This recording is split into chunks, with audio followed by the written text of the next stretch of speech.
আসসালামু আলাইকুম রহমতুল্লাহ। আমি আব্দুল হাকিম, বিগত ত্রয়োদশ জাতীয় সংসদ নির্বাচনে 11 দলীয় জোট দাঁড়িপাল্লার প্রার্থী এই নাটোর 4-এর গুরদাসপুর গ্রামের ছিলাম। সেখানে আমি আমার জায়গা থেকে যারা আমার পক্ষে কাজ করছে, যারা আমার নির্বাচনী এই সমস্ত বৈতরণী পার করার জন্য ভূমিকা রাখছে, তাদের ভিতরে আমার নগর ইউনিয়নের এই ধানাইদা গ্রামের এই সানোয়ার ভাই সহ ওনারা 3 ভাই সহ আমার অনেক অসংখ্য নেতাকর্মী এখানে কাজ করছেন। ইতিমধ্যে আমাদের নেতাকর্মীদের উপরে যে ধ্বংসযজ্ঞ গতকালকে ঘটেছে, তাদের বাড়ি ভাঙচুর হয়েছে, আপনারা মিডিয়াতে দেখেছেন। আমাদের সার্বিকভাবে দোকান ভাঙচুর হয়েছে, আমাদের ইউনিয়ন আমির আহত হয়েছেন এবং তার ভাই রফিক ভাই আহত হয়েছেন, আরো মানুষ নির্যাতিত হয়েছে। আমাদের ইব্রাহিম ভাই তিনিও আহত হয়েছেন এবং তারও বাড়ি ভাঙচুর হয়েছে।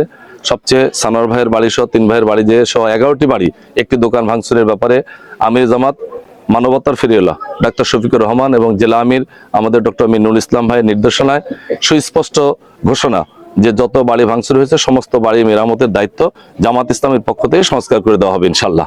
সেই ক্ষেত্রে আমরা আমাদের সংগঠনের থেকে যে 11টা বাড়ি ভাঙচুর হয়েছে প্রত্যেকটি বাড়ি মেরামতের দায়িত্ব আমরা নিয়ে নিলাম। আমরা অবকাঠামোগত সুন্দর একটি সংস্কার করে দিব ইনশাল্লাহ।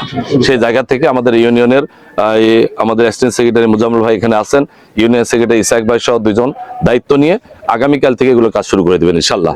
সবাইকে ধন্যবাদ। আসসালামু আলাইকুম রহমতুল্লাহ।